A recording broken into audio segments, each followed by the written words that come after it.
Hello and welcome to Granada Reports, live with the latest across the northwest. Hello, thanks for joining us on the programme this evening.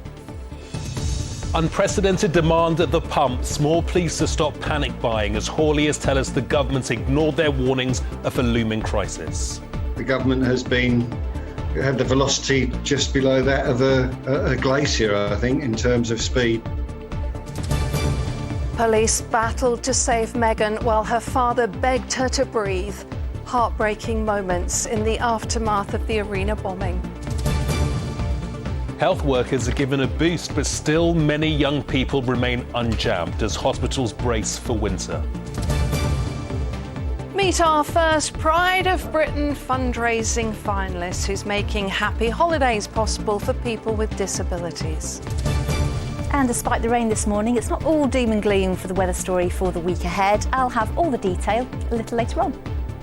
Well, first tonight, calls for drivers to stop panic buying and return to their normal pattern of filling up after a fourth day of queues at some petrol stations. The government says the disruption's being caused by motorists buying more than they need and that there is enough fuel to go around. The shortage of HGV drivers sparked problems over the weekend, but ministers are saying there are no plans to bring in the army. The boss of a haulage firm in Warrington says 18 months ago there were warnings of an impending crisis. Andy Bonner has tonight's top story. There were some signs earlier that the panic of the last few days may be starting to subside. Some petrol stations have had deliveries and drivers were able to fill up without too much queuing. But the picture varies from station to station and from town to town, and the blame game continues. The government says there is plenty of fuel at oil refineries and terminals. Petrol firms say any pressure on supplies is due to spikes in customer demand. But the Petrol Retailers Association says it's the shortage of HGV drivers that has led some forecourts to run dry. Boris Johnson today drew back from plans to deploy the military to drive tankers. Supermarkets say they're working to ensure regular deliveries continue. Who do you blame for it? The press, more than anything, because next it'll be toilet rolls, bread. Well, they're blaming the Brexit to start off with. The public as well, mainly. But the Brexit because they didn't get it right. There's not enough HGV drivers. The government were told months and months and months ago there was a shortage and nothing's happened. There have been some shortages of HGV drivers getting petrol to forecourts, but actually that's quite limited in the petrol sector. The cause of these current problems is that panic buying episode, and the most important thing is for people to start buying petrol as they normally would. Haulage bosses say they've been warning about a driver shortage for months.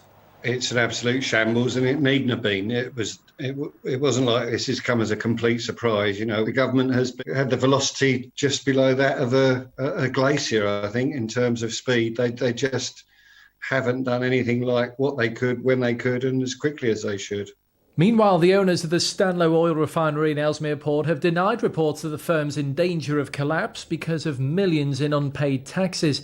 SR Energy, which supplies about a sixth of Britain's road fuel, is in talks to extend a payment deadline. If we had any loss of production or a closure of the plant, that would be devastating for the local economy, the local workforce, but also it would have nationwide impact. We shouldn't be too alarmed. We should be confident that things are going to get resolved fairly shortly. Retailers are hoping vehicles filled over the weekend won't need refuelling soon. Everyone will be watching carefully over the coming days to see if demand eases and forecourt stocks get back to normal. Andy Bonner, ITV News. Well, next, the inquiry into the arena bombing has heard heartbreaking evidence about how a father begged his teenage daughter to start breathing while police desperately tried to save her. Michael Hurley was at the side of his 15-year-old daughter Meghan in the horrific aftermath of the bombing. The inquiry also heard how Meghan was one of a kind who made everyone happy.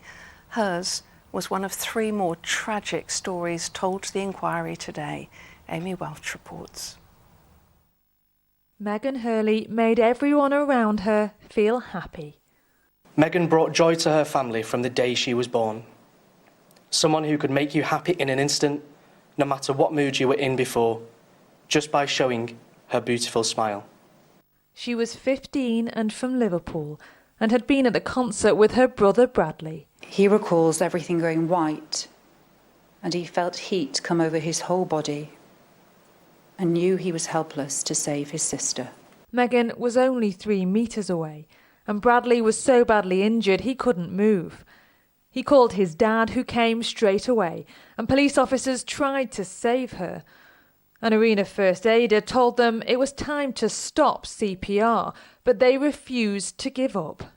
I wanted to continue because, one, Megan's dad was there, so it was only right that we tried, and we kept on trying to save Megan. And I do recall saying, no, I'm not calling it, we're going to go again. Megan suffered catastrophic injuries which were unsurvivable. She was, in short, a lovely person, and everyone can understand why her father was so reluctant to let her go. Music meant the world to Aileen McLeod, and the world was her oyster. As her mum remembers, Ailey was a special girl. Of course she was. She was mine. And it wasn't hard to love Ailey. Ailey was a talented bagpipe player on the Isle of Barra, but it was her love of Ariana Grande which brought her to Manchester. She was beyond excited for the concert, and it showed. I told her that I'd be there to collect her later, and that I loved her. But Ailey's mum Marion never made it back to the arena to collect her daughter. I heard an enormous explosion. The ground shook. And that was when our whole world was torn apart. Ailey lived on the beautiful island of Barra, and the beauty of the surroundings where she was brought up shone out in her personality. Sorrel Lakowski was only 14, but her family say she knew who she was and would have realised her dreams of becoming an architect. Sorrel's mum was so proud of Sorrel, who was her daughter and best friend. You knew that if you were with Sorrel, your company was good. She was 6 metres away from the bomber. Her mum Samantha tried to revive her and pleaded with police officers and first aiders not to let her daughter die. But Sorrel's neck injury was unsurvivable. Sorrel was a victim of pure hatred, a hatred she never invited, a hatred she was not responsible for, a hatred that Sorrel never understood. And that hatred has destroyed the lives of all these families who take comfort only in the love shown by those who tried to help. Amy Welch, ITV News. Well, next, NHS workers are urging anyone to come forward for COVID booster jabs if they're offered one. Yeah, today staff at Chorley Hospital lined up to get it, and people classed as the most vulnerable are also now being offered one. At the same time, it's emerged more than half of 18 to 25-year-olds haven't had a vaccine at all. Yeah, staff say they need to, as pressure's building on hospitals, and they're worried things could get worse in the winter months. Tim Scott reports. Joe has drawn up some saline, which needs to go into the vaccine that we've got out of the fridge. Preparing the vaccines as the booster jab campaign gets underway. NHS staff here at Chorley Hospital were the first in line. Andy Curran is a consultant in emergency medicine. We see levels of immunity go down after a period of time. So even though people have had their second injection, we did think that we might need to give a third one. Lots of the evidence we've learned from places like Israel that went much further ahead have shown us that giving a third injection at least 6 months after the second one can maintain that level of immunity. 1.5 million people across the country got their booster jab invite by text today. They include the over 50s, people in vulnerable groups and their carers, and NHS staff and care workers. And while the booster will offer real protection against COVID in the coming months, doctors are worried about what winter will mean for the NHS. Last year, because of lockdown, we didn't see much flu or other respiratory viruses. And because we didn't see much of that, we got a population that is highly susceptible for this year. So we're expecting to see quite a lot of those viruses coming back to the fore, and that could produce a double whammy really for the NHS with COVID and those respiratory viruses. And it's not just winter flu that's concerning staff here. Over 55% of 18 to 25-year-olds in the Northwest have had no COVID vaccination at all.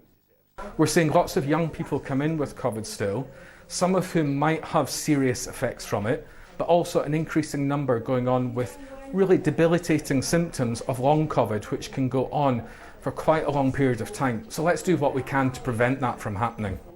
The message then from staff here is clear. Get the vaccine if you haven't had it, get the booster when you're invited, and help prevent the NHS from being swamped this winter. Tim Scott, ITV News, Chorley. Now, next tonight, life can be rewarding but challenging when you're caring for a child with disabilities 24/7. And they can get even more challenging when that child reaches adulthood. Yeah, those carers can struggle, especially as they themselves are getting older. Yeah, and that is where a charity in Manchester wants to offer support. They want to offer a much-needed break when it's needed. And the good news tonight is that they've been given a grant of £250,000, as Victoria Grimes now reports. You can wash up for me, Kat. I will. I'll go after. For Kevin, his mum Kath is the centre of his world. Now 58, he's lived with her and his dad his entire life. I love my mum a lot. She does my things for me, the meals and that. She does a lot for you, doesn't she? Yes, she does. Yeah. And I love her a lot. But Kath's now 80. She's worried about what'll happen to Kevin when she's no longer around. It worries me a lot, to be quite honest. Yeah, it does. I think what happens if it happens to him, it happens to my husband. I've got no one. Sorry. It's okay. Talbot House have made a huge difference to you. Yes. They've explained to me that, you know, if he needs to, they'd look for somewhere for him. You know, if he had to go in a home, which I don't even want to think of that, to be quite honest with you. It's those difficult choices that Talbot House help hundreds of elderly parent carers with every year. Staff here get it because they've lived it and understand the isolation and loneliness it can bring. Mary first came here with her son Paul 14 years ago. He very sadly passed away suddenly earlier this year. Mary says she'll always be grateful to Talbot House for helping find a home they were both happy with so that he could live his dream of independence, and for helping her through the traumatic process of letting go. The guilt is horrendous. The emotions that you go through, you're devastated that they're leaving home, and that's where your guilt comes in. But you just have to keep thinking, I'm doing it for them. I'm making sure my child is safe when I'm not here. I lost my son suddenly in April, but I can still come to Talbot House for the rest of my life. They will support me through whatever I'm going through. A parent carer has to fight for everything, no matter what age they are. We've got parent carers up to the age of 93 still caring full time. Respite is the biggest important thing that we can try and get for our older parent carers who never get a break. Some parents don't even know what respite is. They've never had it, so they don't know. For single mum PHYLLIS, Talbot House has been a lifeline. Her 32-year-old daughter Grace is completely dependent on her. So there are some things that you feel like they're shameful to speak about because you feel like it's a negativity towards your own. The Talbot House has been a place where you can express those feelings without feeling like someone is judging you, because the other person is resonating with you and saying, yes, I know, I felt like that. And that respite it's vital. It's heaven. You love it to bits, but you need a break. Oh, yes, it's heaven. In as much as we love our children, you cannot be able to look after them all the time. You need that time off, you need a break, otherwise you have a burnout. Talbot House now want to help even more older carers. The funding will help them not just survive, but to thrive. Victoria Grimes, ITV News, Manchester. Well, what amazing work Talbot House do. Yeah, and what amazing work those carers do, all of them. Absolutely. Next, when it comes to politics, our Metro mayors, Andy Burnham and Steve Rotherham, are never short of something to say. So why weren't they given a bigger platform at the Labour Party conference? Well, that's what they want to know. Yeah, especially when the main topic of the day was devolving power to the regions to level up opportunities. Our political correspondent Alicia McNally is at the conference for us in Brighton. Well, the King of the North may have left his kingdom, but Andy Burnham's proved he's very much able to still hold court hundreds of miles from home. I was at a fringe event last night which started late because the Greater Manchester Mayor was apparently mobbed by fans on his way in. But this conference does have something to learn from him. The Metro Mayor's success in the local elections very much seen as the blueprint for the way ahead. So you'd think that one of Labour's most popular politicians would be front and centre, but Andy Burnham has not been given his own speech here at party conference. Instead, he was relegated to a debate session this afternoon where he shared the stage with two other Metro mayors. I asked him if he thought that was a mistake.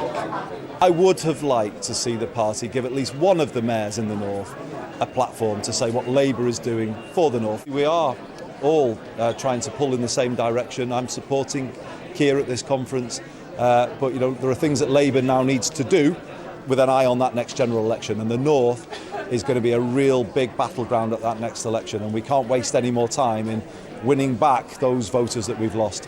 But this conference is also about setting out Labour's vision under their current leadership.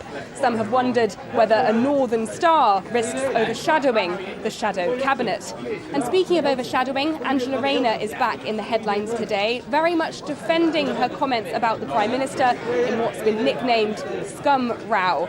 But some are worried that it risks distracting from what's otherwise been deemed a good day for Labour here at their party conference.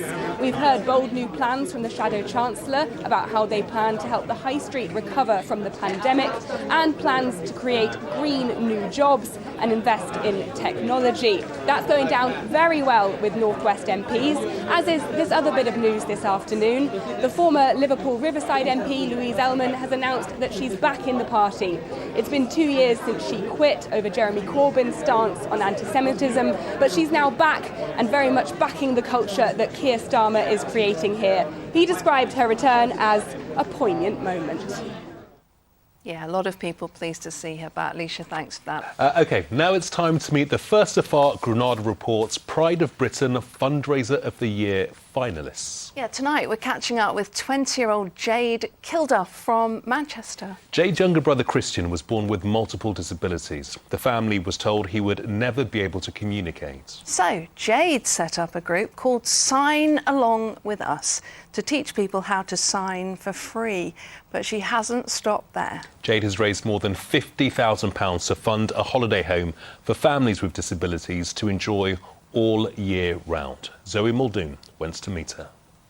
I'm Jay, and this is my little brother Christian, and welcome to Sign Along With Us. Through doing Sign Along With Us, I came across so many more people who were using wheelchairs, who, you know, needed hoists and adaptations, and even a little bit with having Christian. When you go on holiday, if you aren't in a wheelchair, you can just go on a caravan site or wherever, and you can just book whichever one, it doesn't matter. Whereas if you're in a wheelchair, most caravan sites, they only have like 2 caravans which are adapted. And we actually know that they cost around 3 times more normally, which is just so wrong. So I wanted to make something like this so that people who are in wheelchairs, who have got disabilities, they can come on holiday and they can actually enjoy themselves, and without having to do all that extra stress, because it's not fair just because of their disabilities. They shouldn't have to. So it's just all about making it more inclusive. And yeah, so I started fundraising and I've managed to get the first one through COVID as well, which made it so much harder because we couldn't actually do big fundraisers or anything like that. It was just all about, you know, sharing posts online, trying to get people involved, doing like 24-hour lives and doing all little fun fundraisers. So we've got our first one now, and We are about a third of the way to getting our second one because we've opened up applications and we're already fully booked. So it's just made us want to work even harder to get the next one. I mean, when I was reading through the applications, everyone's stories and everyone talking about how much they could do with going on holiday, it just really touched me and it was so emotional. It was just heartbreaking to read people's stories, and everyone deserves a holiday, especially after the year we've had, so we definitely want the next one now. Yeah, good lad, well done. Tell us a little bit about what this caravan, this holiday home means to you and your family. Oh, this is fantastic. I mean, this is the only opportunity we've had to have a holiday during the lockdown. It's been amazing. Aidan was desperate for a holiday, really, really desperate for a holiday, so he was made up. And if he's happy, we're happy. Oh, making me a cup of tea is a godsend, because if we didn't have that part, I don't know what to do. I'd be lost. How does it feel being nominated for a Pride of Britain award?